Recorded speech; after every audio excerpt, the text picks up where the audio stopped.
నమస్తే, నేను Ashok Kumar. Welcome to our channel. Duvvada Srinivas ఈ పేరు చెప్పగానే ప్రస్తుతం సోషల్ మీడియాలో ట్రెండ్ అవుతా ఉన్నది. అది పాజిటివా నెగిటివ్ అనేది పక్కన పెడితే ట్రెండ్ అవుతున్నాం కదా అనేటువంటి తృప్తిలో దువ్వాడ శ్రీనివాస్తో పాటు ఆయనకి జోడిగా వ్యవహరిస్తున్నటువంటి దివ్యల మాధురి, వీళ్ళిద్దరి యొక్క జత ఎక్కడ పట్టినా ఆ ఫోటోలు ఆ వీడియోలు మనకు ప్రత్యక్షం అవుతూనే ఉన్నాయి. ఈ మధ్య కూడా ఒక చిన్నపాటి వివాదం. ఆ వివాదం ఏంటంటే హైదరాబాద్ పరిధిలో ఉన్నటువంటి ఒక ఫామ్ హౌస్లో అన్అఫిషియల్గా వాళ్ళు పార్టీ చేసుకునేందుకు అధికాధికంగా అక్కడ మద్యం బాటిళ్ళు, దాంతోపాటు హుక్కా బాటిళ్ళు ఇవన్నీ కనిపించడంతో పోలీసు వారు అక్కడ పార్టీకి పర్మిషన్ లేదని చెప్పి ఇమ్మీడియట్గా వచ్చి వాళ్ళని అరెస్ట్ ఒక్కటి చేయాలి, అంతే. ఏమైనా నోటీసులు ఇచ్చి వాళ్ళనైతే వదిలేశారు. ఆ యొక్క ఎందుకు ఆ పని చేయాల్సి వచ్చిందని చెప్పి ఆ ఫామ్ హౌస్ కేంద్రంగా ఎవరైతే నిర్వహించారో అతనికి ఆ నోటీసులు ఇచ్చి వాళ్ళ దగ్గర వివరణ తీసుకోవడం, ఈ దువ్వాడ శ్రీనివాస్తో పాటు దివ్యల మాధురి దగ్గరగా వివరణ తీసుకొని వాళ్ళనైతే వదిలిపెట్టడం జరిగింది. మొత్తం మీద ఆ వివాదం టీ కప్పుల తుఫాన్ లాగా చల్లారిపోయింది. ఇప్పుడు దువ్వాడ శ్రీనివాస్ అనేటువంటి టాపిక్ మనం ఎందుకు తీసుకొచ్చాను అంటే, ముందు ఆయన ప్రస్తావన ఒకసారి చూసే ప్రయత్నం చేద్దాం. గతంలో దువ్వాడ శ్రీనివాస్ అనేటువంటి వ్యక్తి రియల్టర్గాను అట్లా పనిచేసేదానికంటే మునుపు ఆయన దగ్గర రూపాయి కూడా డబ్బు లేకుండా ఆయన అష్ట కష్టాల్లో ఉన్నప్పుడు ఆయన లవ్ మ్యారేజ్ చేసుకున్నాడు. ఆ లవ్ మ్యారేజ్ చేసుకున్నటువంటి వ్యక్తి పేరు దువ్వాడ వాణి. ఆవిడ వచ్చి ఒక డబ్బులునేటువంటి వారికి బిడ్డ. తర్వాత ఆవిడని పెళ్లి చేసుకున్న తర్వాత ఈవెన్ ఆవిడ చెప్పినటువంటి కొన్ని ఇంటర్వ్యూల్లో కూడా స్పష్టంగా అర్థమవుతుంది. గతంలో ఆయన దగ్గర డబ్బు లేక పీజీలోనో హాస్టల్లోనో ఉండేటువంటి సమయంలో దగ్గరికి పిలిచి పిల్లనిచ్చిన పాపానికి, ఎందుకంటే నేనే తప్పు చేశాను, నేను ప్రేమించిన దానికి నా తండ్రి పెద్ద మనసు చేసుకొని దువ్వాడ శ్రీనివాస్ అనేటువంటి వ్యక్తికి నన్నిచ్చి పెళ్లి చేశాడు. తర్వాత ఆయన దశ మొత్తం మారిపోయినాయి. సహజంగా ముందుటి నుంచి మాది రాజకీయ కుటుంబం కాబట్టి ఆ రాజకీయ వారసత్వం ఆటోమేటిక్గా దువ్వాడ శ్రీనివాస్ అనేటువంటి వ్యక్తి క్యాప్చర్ చేసుకున్నాడు. ఏది ఏమైనా కూడా ఇలా జరుగుతూ వచ్చిందని చెప్పి ఆవిడ దువ్వాడ వాణి వాపోయిందనమాట. తర్వాత కాలంలో ఏం జరిగిందంటే ఆయనకు 2 ఆడబిడ్డలు పుట్టారు. ఆ 2 ఆడబిడ్డల్లో ఒకరికైతే పెళ్లి చేయడం జరిగింది. అలా వాళ్ళ కుటుంబ యొక్క పరిస్థితులు సాఫీగా జరిగిపోతూ ఉన్నాయి. ప్యారలల్గా రాజకీయ జీవితంలో ఈయన చేస్తూ వచ్చింది ఏంటంటే ప్రజారాజ్యం పార్టీ పంచం చేరినాడు. ప్రజారాజ్యం పార్టీ ఎప్పుడైతే వీక్ అయిపోయిందో, పార్టీని ఆల్మోస్ట్ క్లోజ్ చేశారో, ఆ సమయంలో ఆయన ఏం చేశాడంటే రాజశేఖర రెడ్డి మరణానంతరం జగన్మోహన్ రెడ్డి గారు పంచం చేరినారు. ఆయన పంచం చేరినటువంటి అతి కొద్ది మందిలో దువ్వాడ శ్రీనివాస్ అనేటువంటి వ్యక్తి కూడా ఒకరు. ఆ దువ్వాడ శ్రీనివాస్ అనేటువంటి వ్యక్తి నిత్యం ప్రజా జీవితంలో ఉంటూ ప్రజా సమస్యలపైన పోరాటం అనేటువంటి నెపంతో ఎప్పటికప్పుడు జలకలు ఇవ్వడమో, బెదిరించడమో, అవసరమైతే ఆ బ్రిడ్జ్ కింద బాంబులు పెట్టి లేపేస్తూ ఉండడమో, ఇలా అనేక మాటలు అవాకులు చవాకులు పేల్తా వస్తూ, ఎందుకు ఈ మాటలన్నీ అంటే సహజంగా ఆయన వ్యక్తిగత జీవితం, ఆయన మంచోడా చెడ్డోడా అనే దానికంటే పక్కన పెడితే అక్కడ స్థానికంగా టెక్కల్ నియోజకవర్గం కేంద్రంగా శ్రీకాకుళం ఎంపీ కాన్స్టిట్యున్సీ పరిధిలో ఎవరైతే ఉన్నారో ఎర్రంనాయుడు గారి ఫ్యామిలీ అంటే ఈయనకి ఎప్పటికప్పుడు అక్కసు పెరిగిపోతేనే వచ్చింది. ఆ కుటుంబాన్ని తొక్కేయాలా, ఈ శ్రీకాకుళంలో నేనే నెంబర్ 1 అనేటువంటి అహంలోకి వెళ్ళిపోయినాడు అనమాట ఈ యొక్క దువ్వాడ శ్రీనివాస్. ఎందుకంటే వెనకల మాకు జగన్మోహన్ రెడ్డి ఉన్నాడు అంటే డైరెక్ట్ కాంటాక్ట్ జగన్మోహన్ రెడ్డి, ఆయన వారసత్వం రాజశేఖర రెడ్డి వారసత్వం కాబట్టి ఇంక నేనే కదా నెంబర్ 2 అనుకుంటా వచ్చినాడు. ఆ యుగోలో ఎప్పుడు ఎర్రంనాయుడు చనిపోయిన తర్వాత కూడా అచ్చెన్నాయుడు గారిని టార్గెట్ చేయడము, ఏది మొన్న అచ్చెన్నాయుడు గారు గెలిచినారు కదా, మొన్న 151 మంది ఎమ్మెల్యేలు వైఎస్ఆర్సీపీ తరఫున గెలిచినప్పుడు వాళ్ళల్లో దువ్వాడ శ్రీనివాస్ అనేటువంటి వ్యక్తి లేడు. అందుకు ఏం చేశారంటే జగన్మోహన్ రెడ్డి గారు ఈ అచ్చెన్నాయుడు ఫ్యామిలీని, ఎర్రంనాయుడు ఫ్యామిలీని, అదేవిధంగా రామ్మోహన్ నాయుడు అనేటువంటి యువ కిషోరమో, యువ కిరణమో ఆయన అంతకంతకు ఉవ్వెత్తులాగా 3 సార్లు హ్యాట్రిక్ ఎంపీ అయినాడు. ఆయన్ని ఎప్పుడైనా ఢీ కొట్టేయాలని చెప్పి ఈ దువ్వాడ శ్రీనివాస్ అనేటువంటి ఆ టైంలో ఒక రౌడీ లాగానో, లేకుండా ఒక గూండా మాదిరినో, ఒక బ్లాక్ మెయిలర్గానో ఆ మాదిరి మెలుగుతూ ఉన్నాడని చెప్పి ఆయన ఎంకరేజ్ చేసుకుంటూ వచ్చాడనమాట జగన్మోహన్ రెడ్డి గారు. అదే టైంలో ఈ మొత్తం అచ్చెన్నాయుడు ఫ్యామిలీని స్మాష్ చేసేయాలా, రాజకీయంగా భూస్థాపితం చేసేయాలని చెప్పి ఏం చేశాడంటే ఒకే ఇంట్లో 2 పదవులు ఇవ్వడం మొదలుపెట్టాడు. సహజంగా జగన్మోహన్ రెడ్డి గారు ఏమంటారంటే ఒక ఇంట్లో 2 పదవులు ఎందుకు అని చెప్పి ఆ మధ్య మీడియాలో కూడా చెప్పడం నేనైతే చూసా. అయితే వైఎస్ జగన్మోహన్ రెడ్డి అనేటువంటి వ్యక్తి యొక్క కుటుంబంలోనే వైఎస్ అవినాష్ రెడ్డి అనేటువంటి మరో వ్యక్తి లేడా, ఆ వ్యక్తికి ఎంపీ పదవి ఇవ్వలేదా, ఎంపీగా ఆయన గెలవలేదా అంటే అసలు ఆయనకి సీట్ ఇవ్వడం ఎందుకు అనేది ప్రైమరీ ప్రశ్న.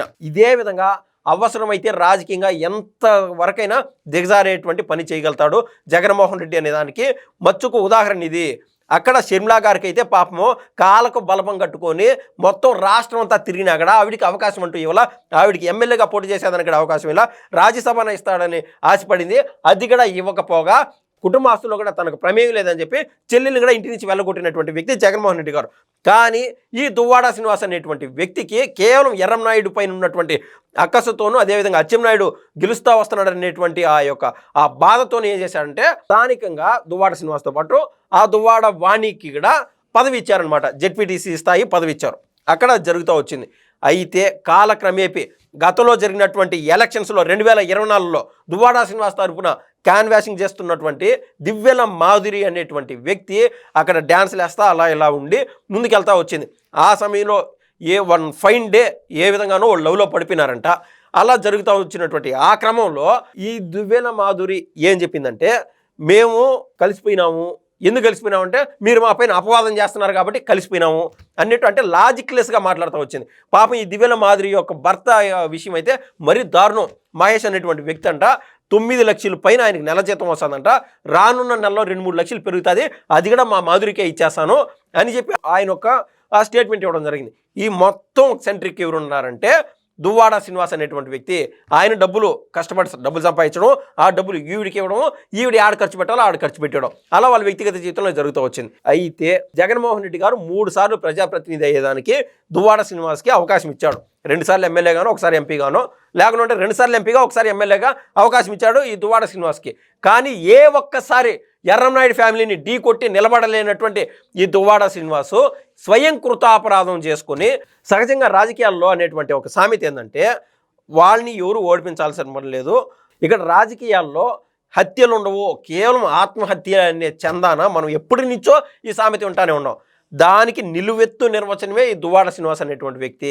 ఆయన దివ్యల మాధురి అనేటువంటి వ్యక్తితో కనెక్షన్లోకి వెళ్ళిపోవడం, ఆయనకు సంబంధించినటువంటి 2 బిడ్డలని రోడ్లపైకి వచ్చి అన్ని యూట్యూబ్ ఛానళ్ళన్నీ కవర్ చేశాయి, అన్ని మెయిన్ స్ట్రీమ్ మీడియా కవర్ చేసింది. ఆ విధంగా ఆయన యొక్క పరువు బజార్ను ఆటోమేటిక్గా పడింది.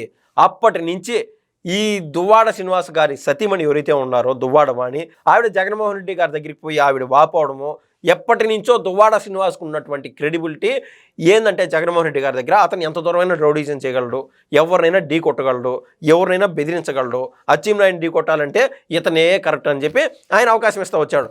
ఇంకా అంత పరుగు పోయిన తర్వాత ఇంకా యూస్ అండ్ త్రో టైప్ కదా, ఇంకా ఈ దువ్వాడ శ్రీనివాస్ అనేటువంటి వ్యక్తి మనకు అవసరం లేదని చెప్పి నెమ్మదిగా పార్టీ నుంచి సస్పెండ్ చేసేశారనమాట దువ్వాడ శ్రీనివాస్ అనేటువంటి వ్యక్తిని.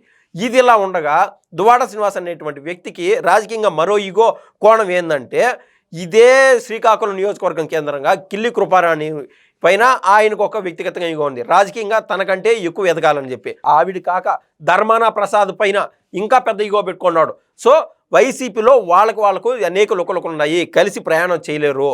ఈ క్రమంలో దువ్వాడ శ్రీనివాస్ అనేటువంటి టార్గెట్ మార్చేసుకున్నాడు పూర్తిగా. టీడీపీలో ఉన్నటువంటి అచ్చెన్నాయుడు పైన ఇంత పెద్ద వైసీపీ మాకు సపోర్ట్ చేసినప్పుడే మేము గెలవలేకపోయినాము. 150 మంది ఎమ్మెల్యేలు గెలిస్తే ఆపోజిట్గా ఉన్నటువంటి ఎర్రంనాయుడు యొక్క తమ్ముడు అచ్చెన్నాయుడు కూడా గెలిచాడు. అంత వేవ్లోనే గెలిచలేకపోయినామంటే అచ్చెన్నాయుడిని కానీ ఆయన కుటుంబ సభ్యులు కానీ లైఫ్ టైం మేము టచ్ చేయలేం. కాబట్టి టార్గెట్ మార్చేద్దాము, రెంటికి చెడ్డ రేవడలాగా ఇంకెలాగో అచ్చెన్నాయుడు పైన టార్గెట్ పెట్టుకొని లైఫ్ టైం ఓడిపోతూ అనవసరము, ఇంకా అవసరమైతే జగన్మోహన్ రెడ్డి గారిని ఓడిపించేశాననేటువంటి పేరు నిలబెట్టుకుంటే చాలు అని చెప్పి వైసీపీకి పూర్తిగా వ్యతిరేకంగా పనిచేయడానికి నిశ్చయించుకున్నాడు దువ్వాడ శ్రీనివాస్ అనేది మనకైతే స్పష్టంగా అర్థమవుతుంది. దువ్వాడ వాణి అనేటువంటి వ్యక్తికి ఇంకా రానున్న ఎలక్షన్స్లో టెక్కల్ నియోజకవర్గం కేంద్రంగా ఆవిడ కానీ ఎమ్మెల్యే సీట్ కానీ ఇస్తే ఆపోజిట్గా ఇండిపెండెంట్గా పోటీ చేసి వైసీపీని బద్నాం చేసేలా, వైసీపీని ఓడిపించాలని చెప్పి దువ్వాడ శ్రీనివాస్ అనేటువంటి వ్యక్తి భీష్మించుకున్నాడని స్పష్టంగా అర్థమవుతోంది. ఎందుకంటే జగన్మోహన్ రెడ్డి గారి పైన ఆయన చెప్పలేనంత భక్తి కనబరుస్తూ వచ్చాడు దువ్వాడ శ్రీనివాస్. గతంలో ఏమన్నాడంటే, రానున్న కాలంలో ఆయన కొడుకు పుడితే ఆ కొడుకు పేరు దువ్వాడ జగన్నాథం లేదా దువ్వాడ జగన్ అని పేరు పెట్టుకుంటానని చెప్పి స్టార్టింగ్లో పార్టీని సస్పెండ్ అయిన తర్వాత చెప్పినటువంటి దువ్వాడ శ్రీనివాస్ కాలక్రమేపీ కాలంతో పాటు మనం మారాలి, మనుషులు మారాలని అన్ని ఏ విధంగా అయితే అంటారో ఆ రకాల దువ్వాడ శ్రీనివాస్ పూర్తిగా మారిపోయినాడు. జగన్మోహన్ రెడ్డి గారి పైన మనసు వికటించిపోయింది. కాబట్టి నేను ఎప్పుడు చెప్పినాను, నాకేమి కర్మ, అంతమంది దేవుళ్ళు ఉండగా ఈ యొక్క జగన్మోహన్ రెడ్డి పేరు పెట్టాల్సినంత అవసరం నాకు లేదంటే లేదు అని చెప్పి జగన్మోహన్ రెడ్డి గారి పైన పూర్తిగా కత్తి కట్టాడు. వైసీపీ పైన అంత స్థాయిలో కక్షి కట్టాడు. ఇంకా వైసీపీకి దువ్వాడ శ్రీనివాస్కి నక్కకి నాగలోకానికి ఉన్నంత దూరం, భూమికి ఆకాశానికి కొంత దూరం అని చెప్పి ఎవరైతే దువ్వాడ శ్రీనివాస్ చేస్తున్నటువంటి చర్యల వల్ల స్థానికంగా ఆయన సొంత క్యాడర్ను బిల్డప్ చేసుకుంటున్నాడు ప్రస్తుతం, దాన్ని బట్టి మనకైతే స్పష్టంగా అర్థమవుతుంది. ధన్యవాదాలు.